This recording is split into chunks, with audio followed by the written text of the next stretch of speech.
مہندی دلہن والوں کے گھر لے کر جانی تھی اور سب ہمیں ڈھونڈ رہے تھے۔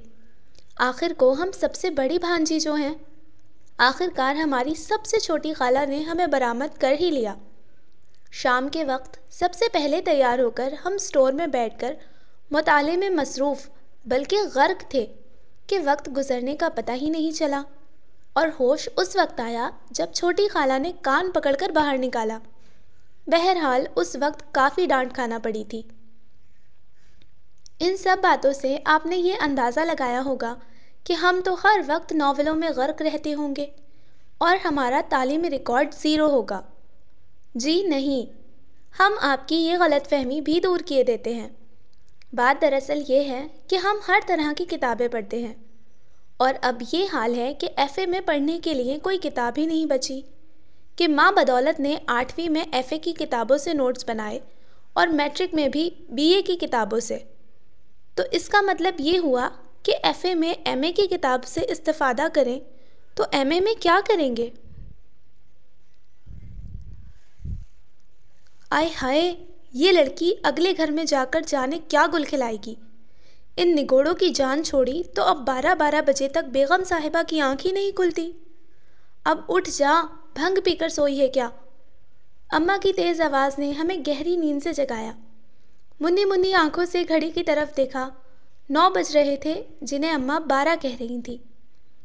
بھلا ہو جالی کے دروازے کا کہ گرمیوں میں صرف اس کی کنڈی لگا کر لکڑی کا دروازہ کھول دیتی تھی۔ اگر جالی والے دروازے کی کنڈی نہ لگی ہوتی تو اماں کی جوتی کب کی ہماری مرمت کر چکی ہوتی۔ پھر ذرا آنکھیں کھول کر دیکھا، اوہو، ابھی 9:15 بجنے میں پورے 3 منٹ باقی ہیں۔ اچھا، 3 منٹ بعد اٹھوں گی۔ ہم نے پھر آنکھیں بند کر لیں۔ اٹھ بھی جا یا دروازہ توڑ دوں۔ دروازہ توڑنے کی دھمکی کام کر گئی، سو ہم فوراً اٹھ بیٹھے۔ ہائے، یہ 3 منٹ میں 11:30 کیسے بج گئے؟ ہم نے آنکھیں مل مل کر گھڑی کو دیکھا، مگر مجال ہے کہ سوئیاں ذرا بھی پیچھے نظر آئی ہوں۔ ہم حیران سے بیٹھ کے سرہانے پڑے سارے رسالے۔ جی ہاں، رسالے۔ ہم نے اماں سے وعدہ کیا کہ ہم دن میں کوئی رسالہ نہیں پڑھیں گے، مگر رات میں پڑھنے پر تو کوئی پابندی نہیں نا۔ اکٹھے کر کے تکیے کے غلاف میں سیٹ کیے اور جو بچ گئے وہ چھوٹی کے تکیے میں ڈال دیے، اور ایک دفعہ پھر جالی والے دروازے پر ایک مہربان اور میٹھی نگاہ ڈالی، اور ساتھ ہی قریب سوئی ہوئی چھوٹی کو جھنجھوڑا۔ کم بخت ہم سے شرط لگا کر سوتی ہے۔ آپی اور بھیا کے علاوہ ہم دونوں اور سنی اماں کی نظروں میں بیکار اور کامچور تھے، اور ہم دونوں تو سونے میں ایک دوسرے پر بازی لے جانے کی کوشش میں ہلکان رہتے۔ آپی کی شادی کے بعد اماں سچ مچ کا ڈنڈا لے کر ہمارے پیچھے پڑ گئیں۔ آپی کی وجہ سے ان کی جو شہرت خاندان میں ہے، ہم اسے بٹا لگانے کے در پر ہیں۔ ایف اے کے پیپر دے کر فارغ تھے، لہٰذا 12 بجے اٹھنا ہم اپنا پیدائشی حق سمجھتے تھے، مگر حسرت ہی رہی کہ کبھی 12 بجے اٹھنا نصیب ہوا۔ اماں تو 8 بجے دروازہ بجانا شروع کر دیتی، اور ہم نانا کرتے بھی 11:15 11:30 بجے تک اٹھ ہی جاتے تھے۔ ہم کل 5 بہن بھائی ہیں، 2 بھائی اور 3 بہنیں۔ آپی کی شادی ہو چکی ہے، اور اس کے بعد بھیا، میں، چھوٹی اور سنی۔ بھیا اور ابو کے دفتر جانے کے بعد اماں کچن کا کام نپٹا دیتی، جبکہ صفائی وغیرہ 11 بجے کے بعد ہی ہو پاتی، یعنی ماں بدولت کے اٹھنے کے بعد، اور ظاہر ہے ہم ہی نے کرنا ہوتی۔ پڑھنے سونے کے بعد ہمارا مرغوب اور حسب معمول اماں کا ناپسندیدہ مشغلہ اونچی آواز میں گانے سننا ہے۔ چلو اب لگا لو یہ باجا، تاکہ محلے والوں کو معلوم ہو جائے کہ محترمہ جاگ گئی ہیں۔ اماں نے ہمیں ٹیپ ریکارڈر باہر لاتے دیکھا تو بولیں۔ ہم نے برآمدے میں لگے ہوئے سوئچ میں پلگ لگا دیا اور ریکارڈر سیٹ کر دیا۔ ابرار الحق شریکوں کو آگ لگا رہے تھے اور ہم جھاڑو۔ گانے کے ساتھ ہمارے ہاتھ بھی تیزی سے چل رہے تھے۔ گانا ختم، جھاڑو بھی ختم۔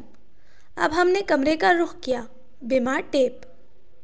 یا اللہ، کہاں سے شروع کروں؟ گند پھیلاتے وقت کبھی یہ نہیں سوچنا پڑتا کہ کہاں سے پھیلانا شروع کریں۔ آنکھیں بند کر کے جدھر دل چاہا چیزیں پھیلا دی۔ اب صفائی کرتے ہوئے ہم مسلسل چھوٹی کو کوس رہے تھے۔ لوٹا کی لوٹا ہو گئی ہے، مگر مجال ہے کہ ذرا سا گھر کے کاموں میں ہاتھ بٹا دے۔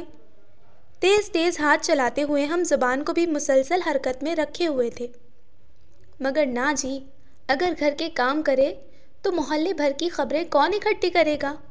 وہ تو زیادہ ضروری کام ہے۔ ہم نے شعلہ بار نظروں سے باہر جاتی ہوئی چھوٹی کو دیکھا، جو اماں کو سامنے والی جمیلہ آنٹی کے گھر جانے کا بتا کر گیٹ پار کر رہی تھی۔ اماں کا کہا ٹھیک نکلا، یقیناً محلے والوں کو ہمارے جاگنے کی خبر ہمارے شوق موسیقی پورا کرنے سے ہوتی تھی۔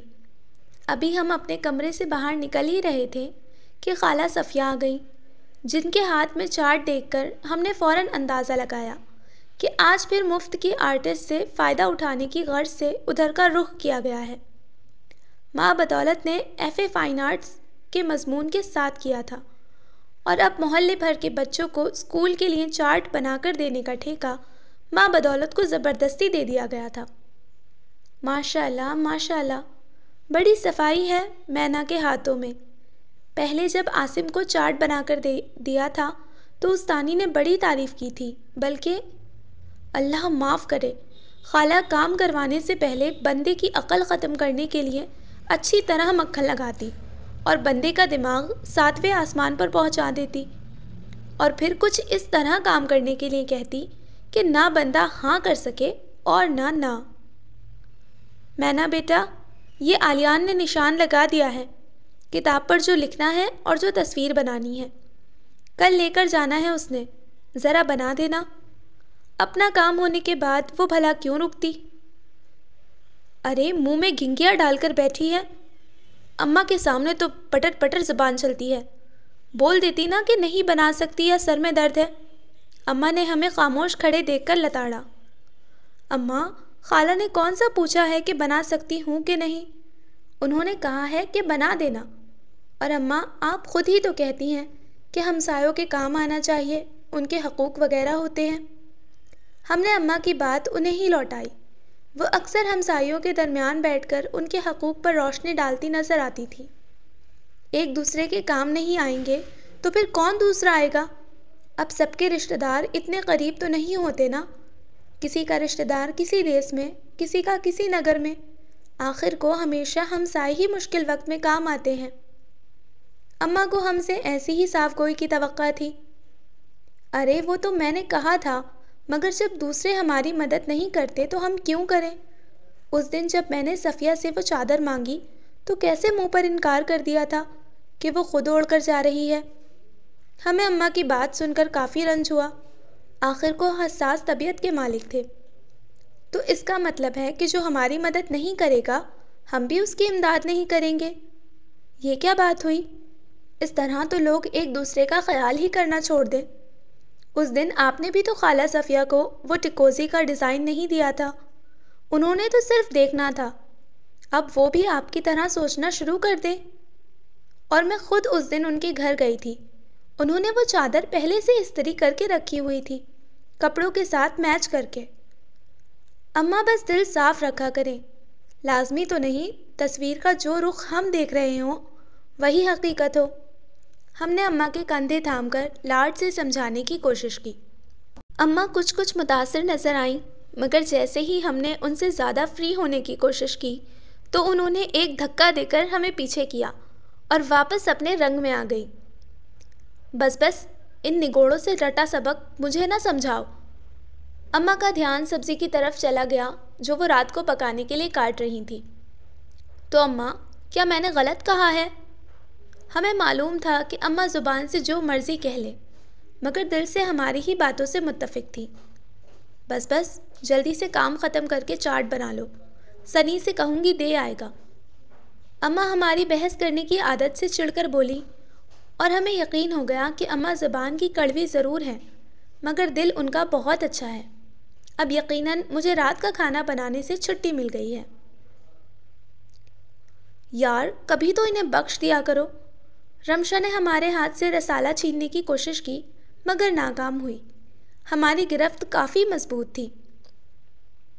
ہم لوگ کافی عرصے بعد نانی جان کے گھر اکٹھا ہوئے تھے۔ اتنے عرصے بعد سب سے ملاقات ہوئی تھی مگر ہمیں اپنے رسالوں سے کوئی جدا نہ کر سکا۔ یہ تو جہیز میں بھی رسالوں کا ٹرک لے کر جائے گی۔ رمشا نے جل کر کہا، مگر ہم ناول میں غرق رہے، بلکہ اس کی تو شادی بھی ان رسالوں سے کر دینی چاہیے۔ کرن نے مفت مشورہ دیا۔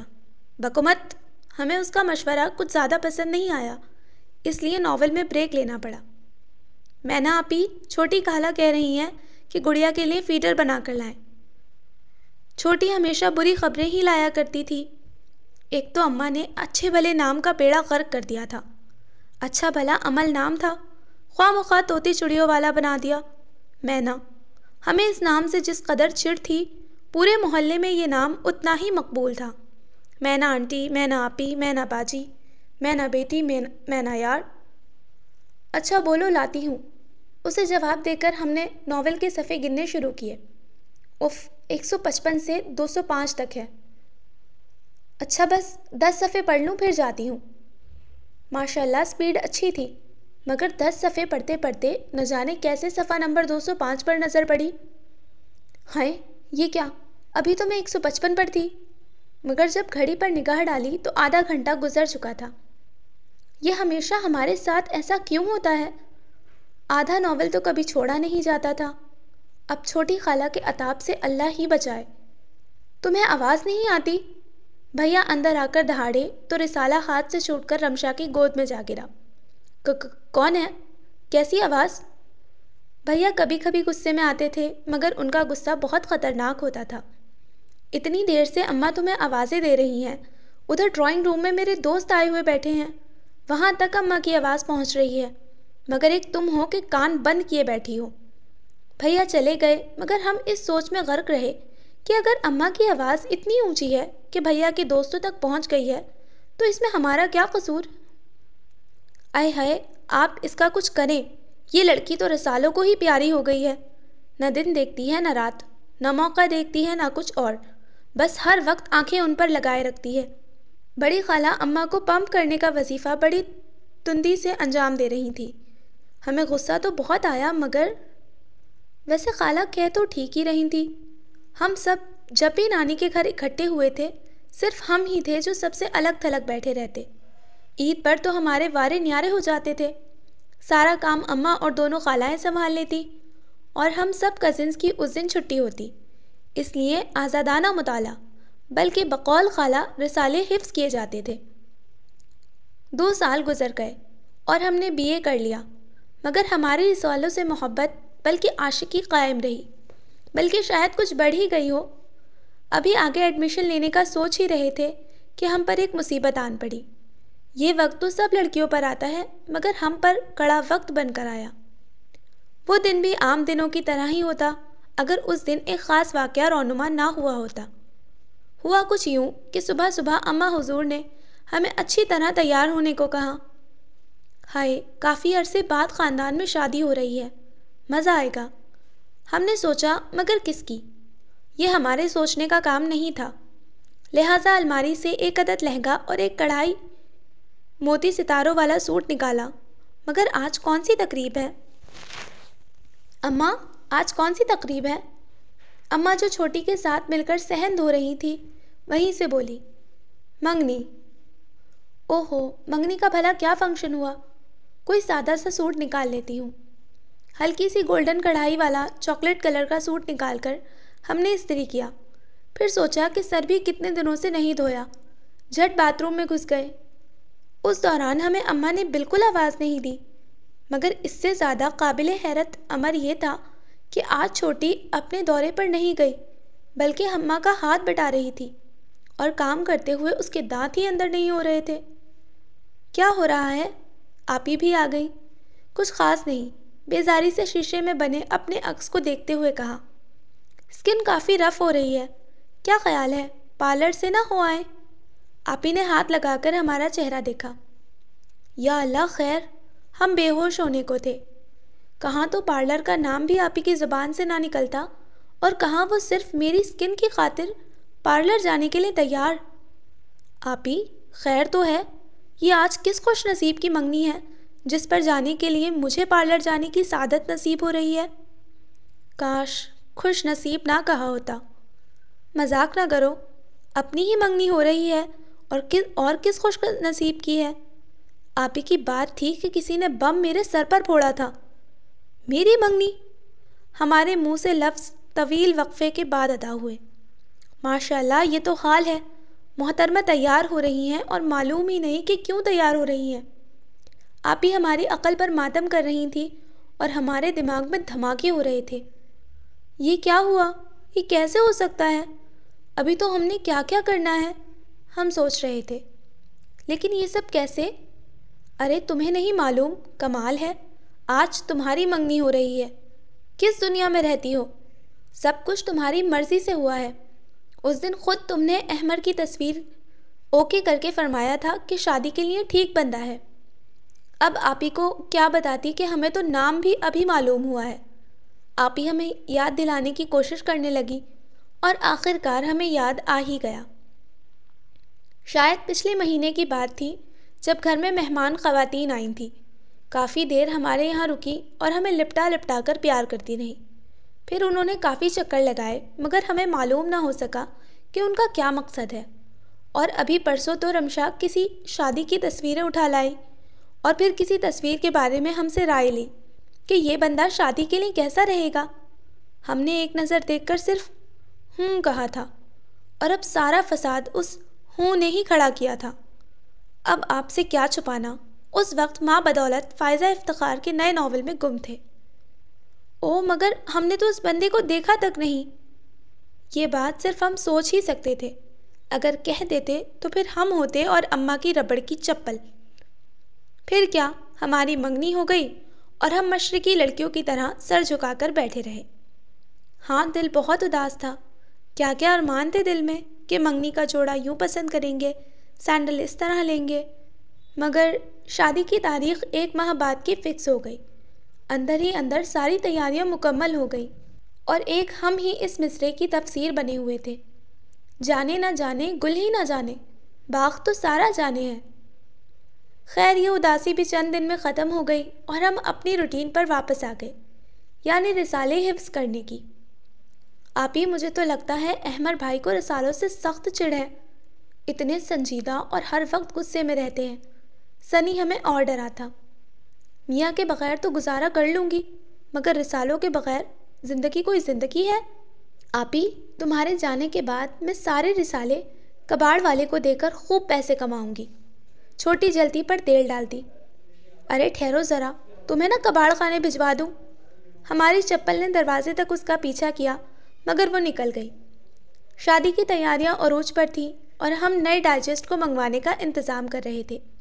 سنی کو اماں نے منع کر دیا تھا سو وہ تو صاف انکار کر دیتا۔ پھر سامنے والے عاصم کو بلوا کر اس کی منتیں کی، رشوت دی، تب وہ ڈھیٹ انسان مانا۔ بچوں، آئندہ میں تمہیں کوئی چاٹ بنا کر نہیں دوں گی۔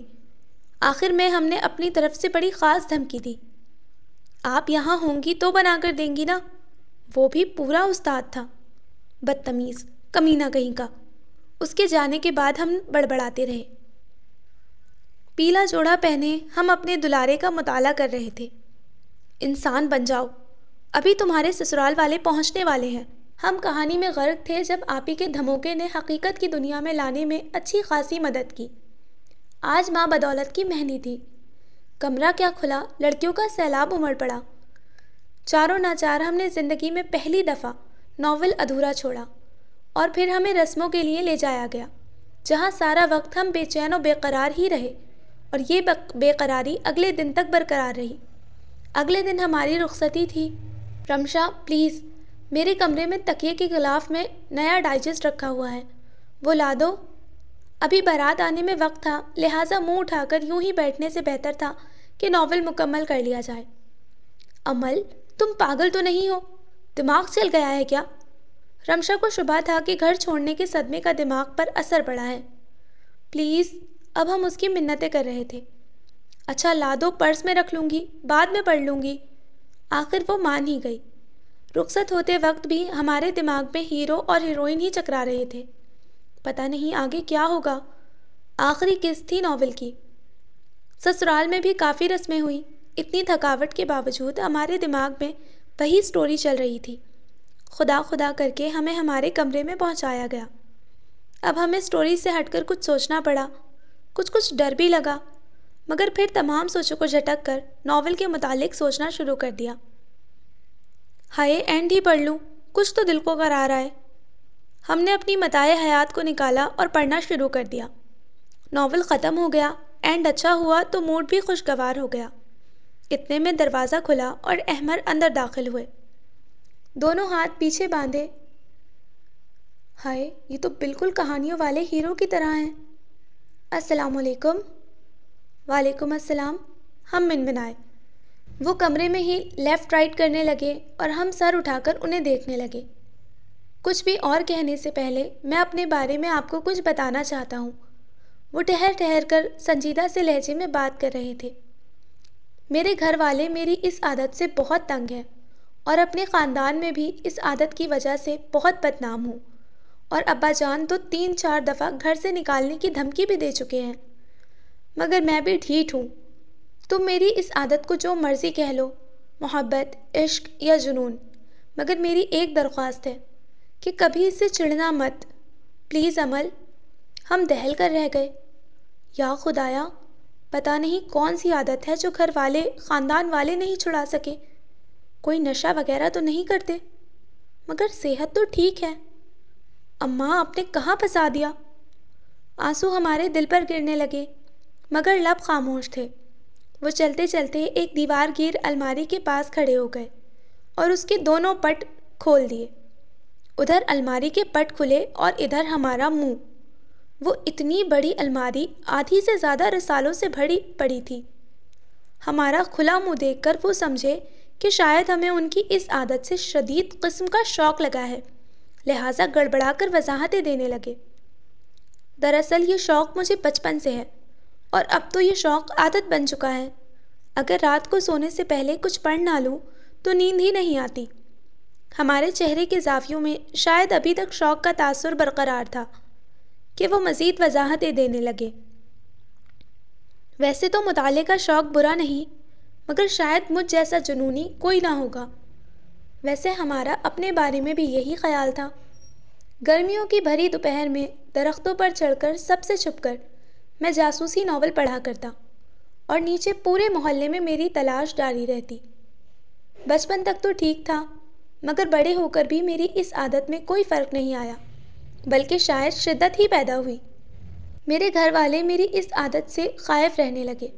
تمام خاندان والے میری اس بات کے باعث مجھ سے دور ہو گئے، کیونکہ میں کسی کو مکمل وقت نہیں دے پاتا تھا۔ ان کا مارچ پاسٹ بدستور جاری تھا۔ کافی دنوں سے اس ناول کو پڑھنے کی کوشش کر رہا تھا۔ ویسے تو میں نے کبھی کوئی ناول ادھورا نہیں چھوڑا، مگر شادی کے ہنگاموں میں اس ناول کو کئی اقساط میں پڑھا۔ ابھی بھی اینڈ پڑھنے میں بری طرح مگن تھا۔ اتنا خوشگوار اینڈ ہوا کہ موڈ بھی خوشگوار ہو گیا۔ پچھلے دنوں کی ساری تھکاوٹ اتر گئی۔ یہ کہہ کر احمد نے اس ماہ کا ڈائجسٹ ہماری نگاہوں کے سامنے کیا، اور ہمارا کھلا منہ اور بھی کھل گیا۔